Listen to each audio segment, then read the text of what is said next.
Marble Jakir, magandang araw, salamat sa buhay. Ibabahagi ko sa inyo ang journey ko sa paggugupit. Walang nagsisimulang magaling agad, pero walang gumagaling sa di pagsisimula. Ayun ang natutunan ko sa maraming bagay. Kung patuloy tayong magdududa sa ating kakayahan, di tayo uusad sa ating kinalalagyan. Maraming nagduda, maraming di naniwala, maraming nanghila pero patuloy akong umusad kahit mahirap. Di ganun kadali ang mag-umpisa dahil sa takot na hindi mo nakikita. Wala naman kasing masama kung mag-fail ka sa umpisa. Part ng proseso yun para gumaling ka.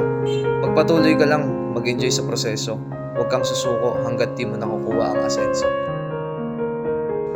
Sa litratong ito, nakapasok ako sa pangarap kong barbershop na puntahan.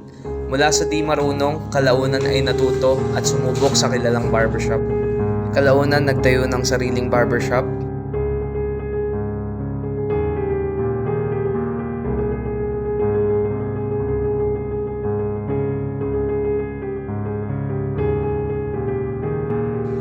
Nag-guest barbers sa Kubo, Manila kung saan maraming kilalang barbero na miyembro. Ngayon, paunti-unti ay nagbibigay inspirasyon din sa iba. Nasa konting serbisyo sa iba ay mas nagiging makabuluhan ang buhay na ipinahiram sa atin.